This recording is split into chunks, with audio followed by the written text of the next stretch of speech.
જય શ્રી કૃષ્ણ. શ્રીનાથજી ચરિત્રામૃતમાં આજે આપણે સાંભળશું અષ્ટછાપના 8મા રત્ન શ્રી નંદેદાસજી, ભાગ 1 અને 2.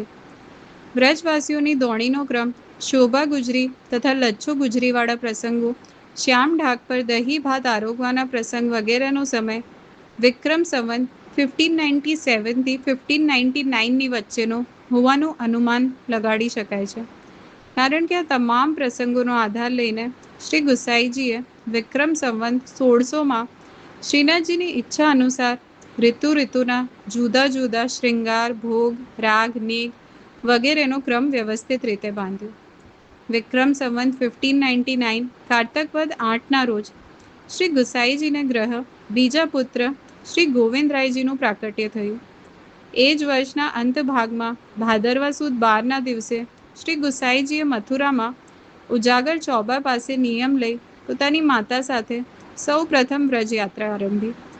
વ્રજની 84 કોસની યાત્રા દરમિયાન લીલા સ્થાનોની નોંધ કરતા શ્રી ગુસાઈજીએ શ્રી હરિની અનેકવિધ વ્રજ લીલાઓના નિશ્ચિત સ્થાનોની ઘોષણા કરી અને યાત્રાએથી પાછા ફરી વિક્રમ સંવત 1600ની શરૂઆતમાં જ લીલા સ્થાનનો અને લીલા પ્રસંગોનો સમન્વય કરી શ્રીનાથજીની સેવાના મહત્વપૂર્ણ અંગ રૂપે વિવિધ ભોગ, શ્રૃંગાર અને રાગના ક્રમનું નિર્માણ કર્યું.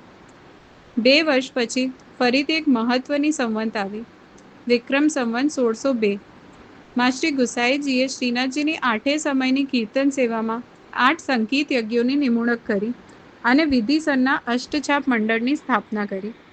આ અષ્ટછાપ મંડળના 8 સખાઓ આ મુજબના હતા: કુંભનદાસ, સૂરદાસ, કૃષ્ણદાસ, પરમાનંદદાસ, છીત ગોવિંદ સ્વામી, ચતુર્ભુજદાસ અને વિષ્ણુદાસ છીપા. આ વિષ્ણુદાસ છીપા શ્રી મહાપ્રભુજીના કૃપાપાત્ર સેવક હતા. એમની ઉત્તરા અવસ્થામાં તેઓ પોતાનું ગામ આગ્રા છોડીને શ્રી ગુસાઈજી પાસે ગોકુલ આવીને પોળના ચોકિયા તરીકે રહ્યા હતા. સ્વમાર્ગના સિદ્ધાંતોનું અને કીર્તનનું સારું એવું જ્ઞાન હતું. ગોપાલપુરવાસી જતા અને શ્રીનાથજીનું નવું મોટું મંદિર સિદ્ધ થઈ જતા શ્રી ગુસાઈજીએ વિષ્ણુદાસ છીપાને ગોપાલપુરમાં વાસ કરવા કહ્યું અને શ્રીનાથજીના મંદિરના દ્વારપાળ તરીકે નિયુક્ત કર્યા. અષ્ટસખામાંના નંદદાસ તો વિક્રમ સંવત 1607માં શ્રી ગુસાઈજીના શરણે આવ્યા, જ્યારે અષ્ટછાપ મંડળની સ્થાપના 1602માં કરવામાં આવી. વિષ્ણુદાસ છીપાના દેહ ત્યાગ પછી નંદદાસની કાવ્ય સંગીત વિષયક યોગ્યતા જોઈને શ્રી ગુસાઈજીએ નંદદાસને અષ્ટછાપ મંડળમાં સંમિલિત કર્યા. અષ્ટછાપ મંડળમાં નંદદાસજીની પહેલા વિષ્ણુદાસ હતા. એની એક વધુ સાવિતી ભાવનાવાળા શ્રી દ્વારકેશજી મહારાજ કૃત એક છપ્પઈ દ્વારા પણ પ્રાપ્ત થાય છે.